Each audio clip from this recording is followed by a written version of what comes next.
Bismillahirrahmanirrahim. Today our topic is about nucleus and prokaryotic and eukaryotic cell for class first year biology. First we discuss about the learning objectives. We want to understand the nucleus, their structure and composition, and also discuss about their function, and also find out the comparison between the eukaryotic and prokaryotic cell. Now first we discuss about the nucleus. The nucleus first time discovered by the Robert Brown in 1831 in the cell.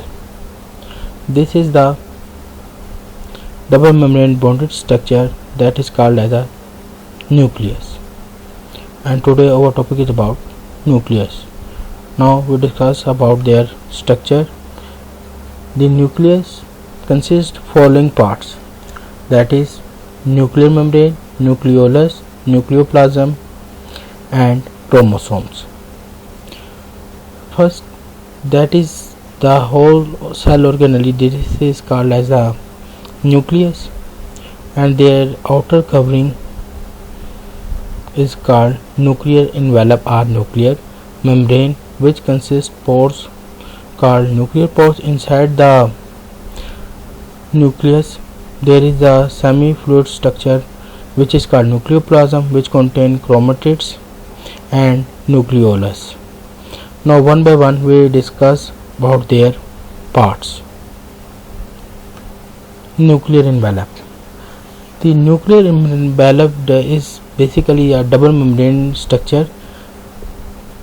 One that is the outer membrane and this is the inner membrane, and this nuclear envelope consists of pores which are responsible for the passage of different material. ये जो nuclear envelope है, ये जो double membrane structure है, इसके पास pores यहाँ पे मौजूद हैं जिनको हम न्यूक्लियर पोर्स बोलेंगे, और वो रिस्पॉन्सिबल होंगे किसके passage of the food material यहाँ से इंटर और आउट होगा. और ये जो न्यूक्लियर एनवेलप है इसी को हम न्यूक्लियर मेम्ब्रेन बोलते हैं. ये न्यूक्लियर मेम्ब्रेन जो है बेसिकली जो है वो पूरा लिपिड बाइलेयर की बनी हुई है, और ये जो लिपिड बाइलेयर की मेम्ब्रेन बनी हुई है ये आप याद रखिएगा ये डबल मेम्ब्रेन बॉडी स्ट्रक्चर है, तो ये सिर्फ यूकैरियोटिक सेल्स में प्रेजेंट है और प्रोकैरियोटिक सेल के अंदर मौजूद नहीं है.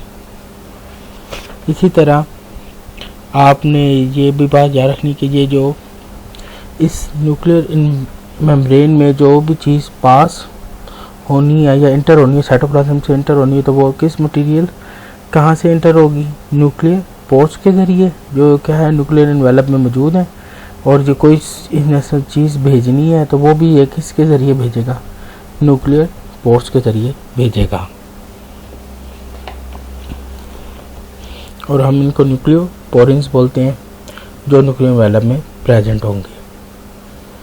अब हम ये देखते हैं इसका फर्दर हम देखते हैं. तो ये स्ट्रक्चर देखें तो इधर क्या है, ये न्यूक्लियर मेम्ब्रेन है, डबल स्ट्रक्चर है, एक आउटर मेम्ब्रेन है, एक इनर मेम्ब्रेन है, उसके दरमियान में स्पेस मौजूद है जिसे क्या बोलते हैं पेरी न्यूक्लियर स्पेस. और ये जो पेरी न्यूक्लियर स्पेस के दरमियान में पोरिन्स, न्यूक्लियर पोरिन्स मौजूद हैं, और ये जो न्यूक्लियर पोरिन्स हैं इनके ज़रिए जो है exchange of material takes place करेगा.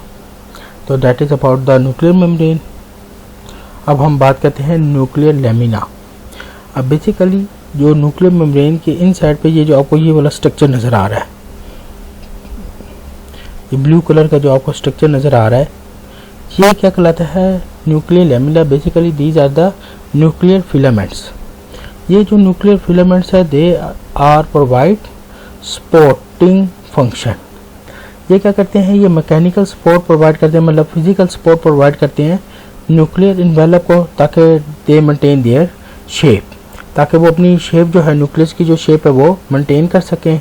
और इन फिलामेंट्स को हम क्या बोलते हैं? ये जो आपको नज़र आ रहे हैं ये जो फिलामेंट्स हैं, इन फिलामेंट्स को हम क्या बोलते हैं? Nuclear lamina. और ये जो न्यूक्लियर लेमिना है ये बेसिकली क्या करते हैं? सपोर्ट प्रोवाइड करता है टू द न्यूक्लियस, और न्यूक्लियर एनवेलप को सपोर्ट प्रोवाइड करेगा ताकि वो अपनी शेप को मेंटेन कर सकें. न्यूक्लियोप्लाज्म.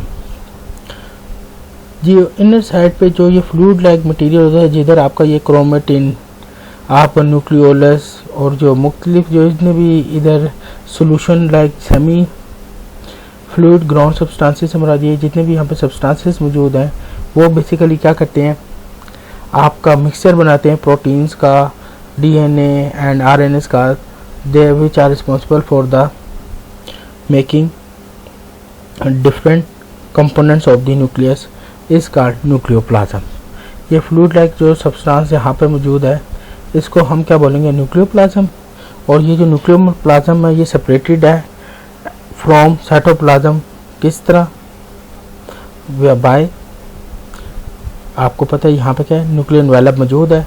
तो न्यूक्लियर एनवेलप के अंदर जो फ्लूइड लाइक स्ट्रक्चर मौजूद होता है, जहाँ पे फ्लूइड मौजूद है उसको हम क्या बोलते हैं, न्यूक्लियोप्लाज्म।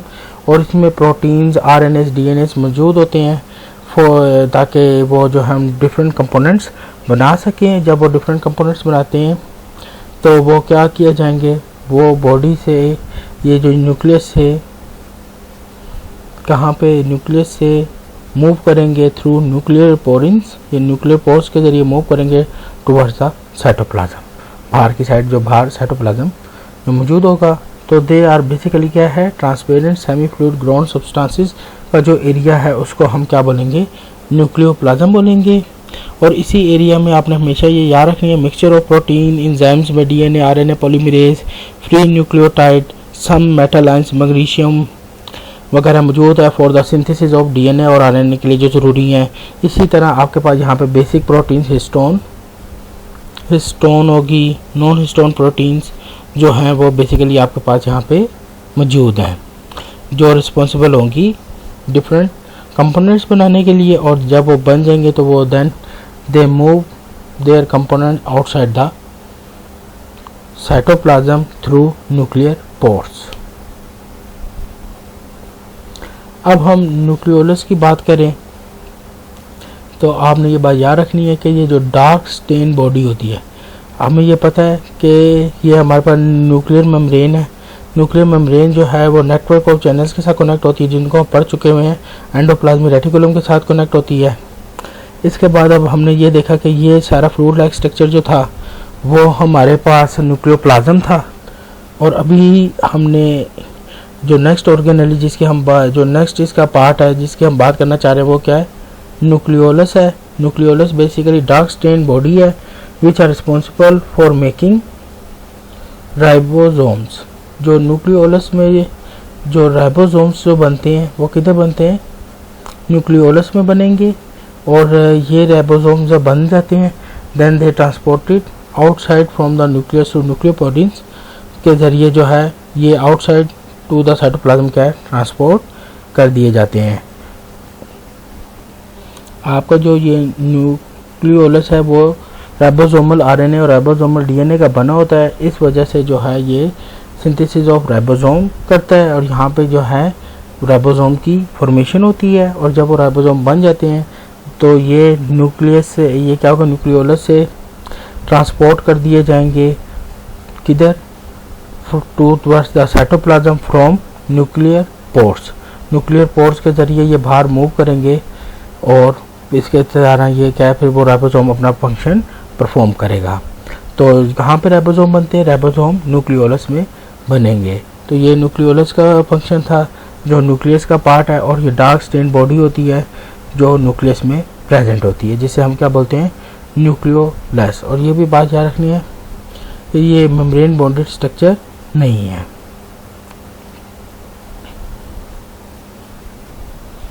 इसके बाद जो आपको स्ट्रक्चर नज़र आता है, ये देखें जो आपको थ्रेड लाइक स्ट्रक्चर, ये जो कंडेंस फॉर्म में स्ट्रक्चर अभी ये आपको ये नज़र आ रहा है, ये जो थ्रेड्स लाइक स्ट्रक्चर आपको नज़र आ रहा है जिसे हम क्या बोलेंगे, क्रोमेटिन। तो ये न्यूक्लियोप्लाज्म में प्रेजेंट होता है। तो इसके बाद अब हम किसको डिस्कस करेंगे, क्रोमेटिन मटेरियल को। जब आपका ये क्रोमेटिन मटेरियल जो है जिसे जब ये condense during the cell division ये कंडेंस होता है और they are converted into a chromosome, this is the chromosome.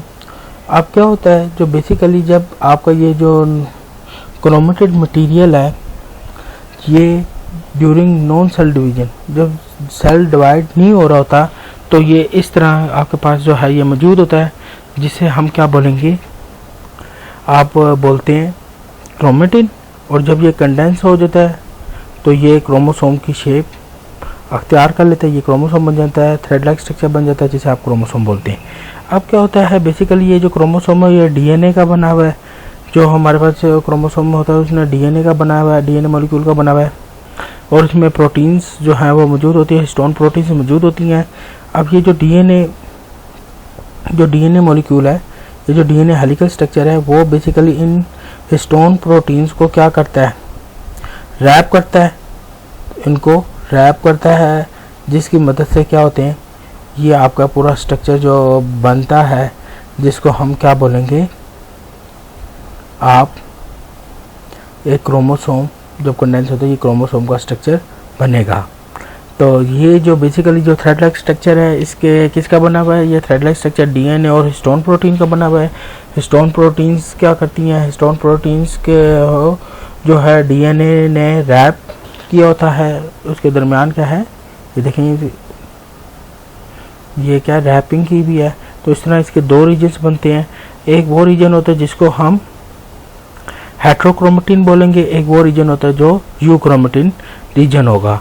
अब जो हिस्सा हेट्रोक्रोमेटिन वाला वो हिस्सा होगा, ये जो आपका रैपिंग वाला हिस्सा जो बहुत ज़्यादा कंसनट्रेटेड है, कंडेंस रीजन है, ये वाला जो हिस्सा होगा, ये आपका जो हिस्सा कहलाएगा, इसे आप हेट्रोक्रोमेटिन बोलेंगे। और जो आपका ये देख रहे हैं ये वाला हिस्सा, ये आपका क्या होगा, यूक्रोमेटिन का हिस्सा होगा। तो जो हिस्सा आपका ये याद रखें अपीयर और डेंस है, वो आपका हेट्रोक्रोमेटिन है, और जो आपका डेंस रीजन नहीं है, लाइटर है, वो आपका क्या होगा, यूक्रोमेटिन का हिस्सा होगा। हेट्रोक्रोमेटिन जो है वो आपका जीन एक्सप्रेशन में इन्वॉल्व नहीं होता, और जो आपका लाइटर रीजन है जो यूक्रोमेटिन का हिस्सा है वो आपका जीन एक्सप्रेशन में इन्वॉल्व होगा। और जब क्रोमोसोम कंडेंस होके आपके पास ये क्रोमोसोम बन जाता है, जब क्रोमेटिन मटेरियल कंडेंस हो गए आपके पास क्रोमोसोम बन जाएगा, फिर इसके बाद आप ये देखें कि जो इसके जो यहाँ पे जो प्राइमरी ये जो रीजन होता है, जहाँ पे आपके ये जो आर्म्स बन रहे हैं, ये वाला जो रीजन है, इसको हम क्या बोलते हैं, सेंट्रोमियर या प्राइमरी कंस्ट्रिक्शन वाला रीजन इसे बोलेंगे। ये आपको जो आर्म्स नज़र आ रहे हैं, इस एक आर्म को हम बोलते हैं क्रोमेटिड। ये एक आर्म क्या कहलाएगा, क्रोमेटिड। इसका जो ये प्राइमरी कंस्ट्रिक्शन वाला जो हिस्सा है उसे बोलेंगे सेंट्रोमियर। जहाँ पे पहली कंस्ट्रिक्शन हुई है, जहाँ से ये आर्म्स फॉर्मेशन हो रही है, इसे हम बोलते हैं प्राइमरी कंस्ट्रिक्शन। और इससे क्या आर्म्स ये जो बन रहे हैं, इन आर्म्स को हम बोलते हैं क्रोमेटिड्स बोलेंगे। और ये दोनों ये सारी बातें, ये आर्म्स आपस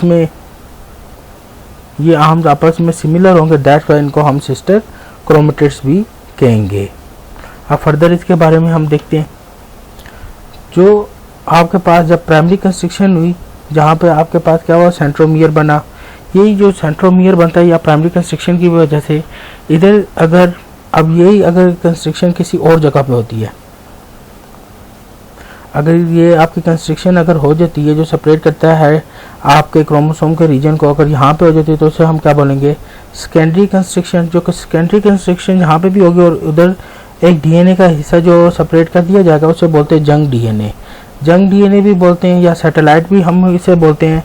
ये बेसिकली वो हिस्सा होता है, they are not involve in, ये useless part of the DNA होता है, इसको ये किसी ये जीन में इन्वॉल्व नहीं करता।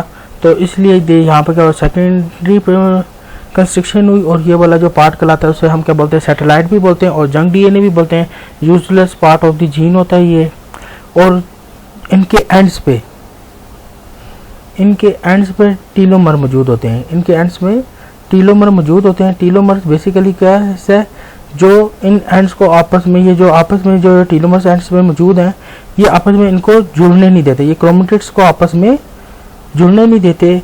तो ये जो आपके क्रोमोसोमल आर्म्स हैं, इनको आपस में अटैच नहीं होने देंगे, प्रिवेंट करेंगे कि ये आपस में अटैच ना हो। तो इस स्ट्रक्चर को हम क्या कहते हैं, वो टीलोमर का बेसिक काम क्या है कि वो आपस में जो क्रोमोसोम आर्म्स हैं या जिनको हम क्रोमेटिड्स बोलते हैं, सिस्टर क्रोमेटिड्स बोलते हैं, ये इनको आपस में अटैच नहीं होने देते, ये इनको आपस में जुड़ने नहीं देंगे। और जो हिस्सा आपने ये बात याद रखनी है, जो हिस्सा लेस डेंस होता है वो यूक्रोमेटिन है और they are the part of the gene expression. और जो आपका हिस्सा कौन सा होगा क्रोमोसोम का, जो आपका डेंसर हिस्सा होगा और डार्क कलर में अपीयर होगा, वो हेट्रोक्रोमेटिन का हिस्सा होगा और they are not involve in gene expression. तो ये इस तरह होता है कि आपकी बॉडी, हमारी ऑर्गेनिज्म की बॉडी में कुछ हिस्सा जो है वो जीन एक्सप्रेशन में इन्वॉल्व हो रहा होता है और कुछ हिस्सा जीन एक्सप्रेशन में इन्वॉल्व नहीं हो रहा होता। जो हिस्सा जीन एक्सप्रेशन में इन्वॉल्व होता है उसे हम यूक्रोमेटिन कहते हैं और जो हिस्सा जीन एक्सप्रेशन में इन्वॉल्व नहीं होता है उसको हम क्या बोलेंगे, है आप क्या बोलेंगे, हेट्रोक्रोमेटिन कहेंगे। ये देखें, अगर आपको ये बीड्स लाइक स्ट्रक्चर बन रहा है जिस पर रैपिंग हुई भी है, ये कंडेंस हिस्सा है, तो ये इसका मतलब है इन्वॉल्व नहीं होगा किधर, ये हेट्रोक्रोमेटिन का हिस्सा है तो ये इन्वॉल्व नहीं हो रहा जीन एक्सप्रेशन में। वाइल अगर आप ये देखें, ये स्टेट चेंज आ रही है तो ये आपका यूक्रोमेटिन का हिस्सा है, तो ये किधर इन्वॉल्व होगा, ये आपका जीन एक्सप्रेशन में इन्वॉल्व होगा। इधर जीन्स प्रेजेंट होंगे और they are responsible for making जो है आपके प्रोडक्ट बनेंगे। इस जीन के मुताबिक जो है ना प्रोटीन सिंथेसिस होगी और उसके मुताबिक हमारी बॉडी के अंदर प्रोडक्ट बनेगा। और जब ये आपके पास ये जब नॉन डिवाइडिंग स्टेज होती है, जब सेल डिवीजन नहीं हो रही होती, तो हमारे पास ये किस फॉर्म में होते हैं, ये आप ये गुच्छा, ये देखें गुच्छे बने हुए हैं जिनको हम क्या बोलते हैं, क्रोमेटिड बोलते हैं। और जब ये कंडेंस होकर आपके पास इस तरह का स्ट्रक्चर बना देंगे, थ्रेड लाइक स्ट्रक्चर बना देंगे, तो हमारे पास क्या सेल डिवीजन के दौरान ये थ्रेड लाइक स्ट्रक्चर बनाते हैं जिसे हम क्रोमोसोम कहेंगे। और क्रोमोसोम को हमने फर्दर क्या देखा कि इसके अंदर हमेशा ये बात याद रखनी, जहाँ पे प्राइमरी कंस्ट्रक्शन होती है उस रीजन को क्या बोलते हैं, सेंट्रोमियर। और सेंट्रोमियर उस रीजन को कहेंगे जहाँ पे प्राइमरी कंस्ट्रक्शन हो रही है और फिर यहाँ से आर्म्स की फॉर्मेशन हो जाएगी। ये दो आर्म्स मौजूद हैं, एक आर्म ये देखें यहाँ पे आपके पास ये एक आर्म है, ये एक आर्म है, इसी तरह ये आर्म्स मौजूद हैं जिनको हम सिस्टर क्रोमेटिड बोलते हैं। फिर इसी तरह का सेकेंडरी कंस्ट्रक्शन होती है तो वो एक सेपरेट कर देता है जीन के पार्ट को, क्रोमोसोम के पार्ट को, जिससे आप क्या बोलेंगे, आपने सैटेलाइट भी बोलते हैं और जंग डीएनए भी बोलते हैं, that is the usual part of the gene. और टीलोमर्स एंड्स में मौजूद होते हैं जो उसको अटैच नहीं होने देंगे। और उसी तरह क्या आपके यहाँ से जो सेंट्रोमियर है इसे हम कनेटोकोर भी यहाँ पे मौजूद होता है। बेसिकली क्या होता है, यहाँ से क्या होता है कि ये कनेटोकोर वो प्रोटीन है, कनेटोकोर प्रोटीन्स मौजूद होती हैं जो क्या करती हैं, जो अटैच करती हैं क्रोमोसोम को to the spindle fibre. Kinetochore proteins जैसे सुई में हम धागा डालते हैं, तो कनेटोकोर प्रोटीन्स बेसिकली क्या करती हैं कि वो प्रोटीन्स है दैट अटैच द, क्या करेंगी ड्यूरिंग सेल डिवीजन, अटैच करेंगी स्पिंडल फाइबर्स के साथ क्रोमोसोम को, उनको हम क्या बोलते हैं, कनेटोकोर। तो ये तो आपके किसके बारे में था, स्ट्रक्चर ऑफ क्रोमोसोम के बारे में। और इसमें हमने ये भी देख लिया कि इसमें दो पार्ट्स होते हैं, एक हेट्रोक्रोमेटिन एंड यूक्रोमेटिन। हेट्रोक्रोमेटिन वो पार्ट होता है जो आपका वो जीन एक्सप्रेशन में हिस्सा नहीं ले रहा, और यूक्रोमेटिन वो पार्ट होता है जो आपका जीन एक्सप्रेशन में हिस्सा लेगा और उसके मुताबिक क्या प्रोटीन सिंथेसिस होगी। तो ये तो हमने पढ़ लिया अब क्रोमोसोम के बारे में भी। अब हम देखते हैं कि प्रोकैरियोटिक और यूकैरियोटिक सेल में कैसे डिफरेंशिएट किया जा सकता है। अगर तो आप ये देखें प्रोकैरियोटिक सेल है, प्रोकैरियोटिक सेल में आपने बात याद रखनी है कि ये यूनिसेलुलर ऑर्गेनिजम्स में मौजूद होता है। इनका साइज़ क्या 0.2 to 2 माइक्रोमीटर। और जो यूकैरियोटिक सेल्स हैं अगर इनका साइज़ देखें, अगर ऑर्गेनिज्म का 10 to 100 माइक्रोमीटर है, और लार्ज साइज़ के मल्टी सेलुलर ऑर्गेनिजम्स भी यूकैरियोटिक सेल्स में आते हैं। फिर इसके बाद अगर हम देखें न्यूक्लियस की बात करें तो इनके पास न्यूक्लियस जो है इनके पास double membrane bodied cell organelle कोई भी मौजूद नहीं होती, तो इनके पास न्यूक्लियस भी डबल मेम्ब्रेन बॉडीड स्ट्रक्चर है, इसलिए ये इनके पास प्रेजेंट नहीं है। ये इन सब के पास प्रेजेंट यूकैरियोटिक्स जितने भी सेल्स हैं, बेशक वो यूनिसेलुलर हों या मल्टी सेलुलर हों, उन सब के पास जो है वो न्यूक्लियस मौजूद होगा। लेकिन यहाँ पे क्या है, सिर्फ कौन से आते हैं, आपके पास प्रोकैरियोटिक सेल आते हैं।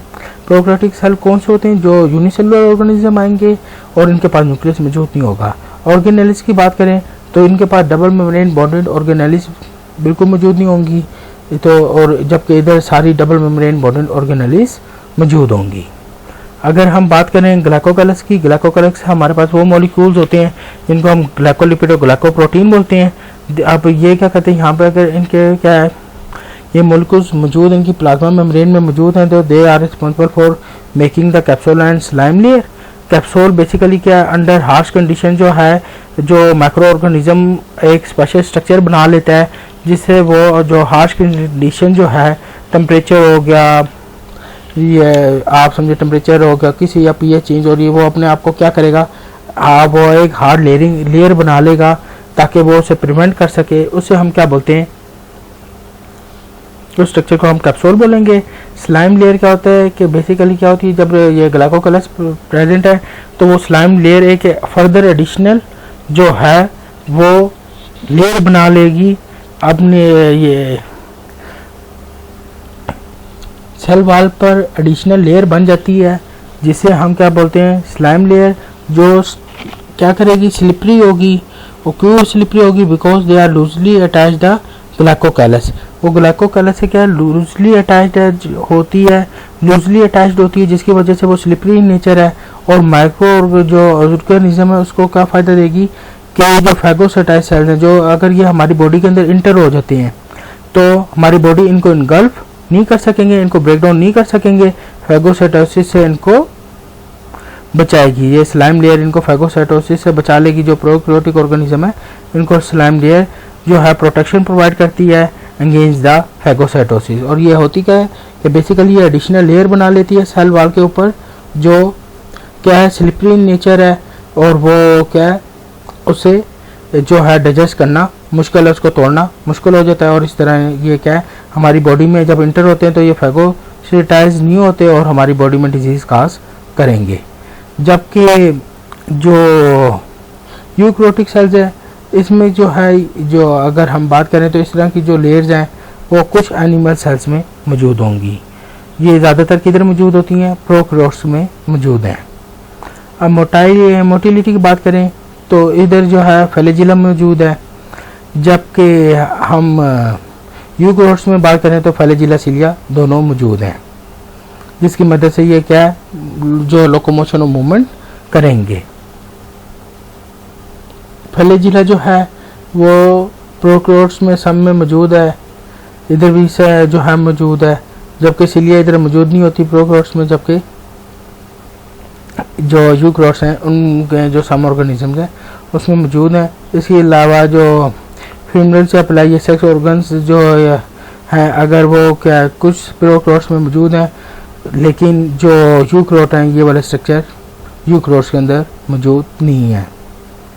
अब देखते हैं सेल वॉल की बात करें तो सेल वॉल जो है वो मोस्ट बैक्टीरिया में, जो बैक्टीरिया की जो सेल वॉल है वो पेप्टिडोग्लाइकन की बनी होती है, जबकि आपको पता है यूकैरियोटिक सेल में सेलुलोज की जो है सेल वॉल बनी होती है।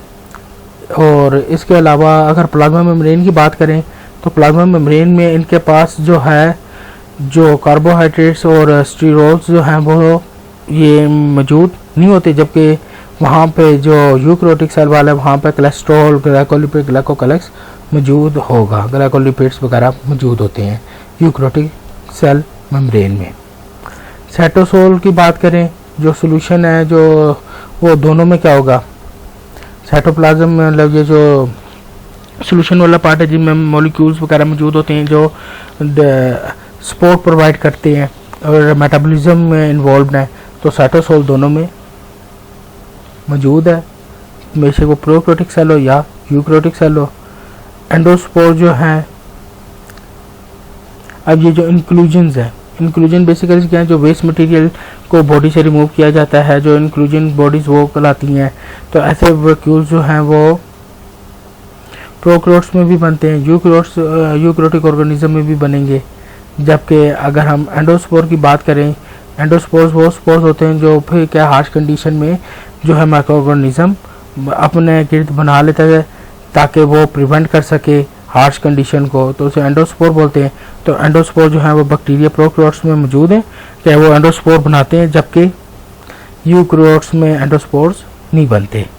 जबकि अब बात कर रहे हैं हम राइबोसोम्स की, तो इधर जो राइबोसोम्स है वो 70S वाला राइबोसोम मौजूद है, जबकि आपके पास जो यूकैरियोटिक सेल है उधर 80S वाला राइबोसोम मौजूद होगा। क्रोमोसोम की अगर हम बात करें तो क्रोमोसोम में सिंगल सर्कुलर जो है डीएनए मॉलिक्यूल जो है मौजूद होता है, डीएनए मौजूद होता है, तो वो उस चीज़ को हम जिधर उसका डीएनए मौजूद है उसको हम न्यूक्लियोइड रीजन कहते हैं।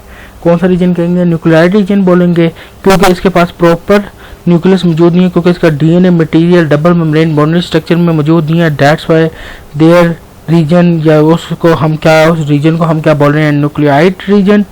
जबकि इनके पास, और ये याद रखिएगा, इसके पास जो सर्कुलर डीएनए जो मौजूद है उसे हम प्लास्टिड बोलते हैं। प्लास्टिड बेसिकली जो है वो वेक्टर के तौर पर इस्तेमाल होता है, जिसको हम जेनेटिक इंजीनियरिंग में इस्तेमाल करते हैं, और उसकी मदद से हम मुख्तलिफ एंटीबायोटिक्स बनाते हैं।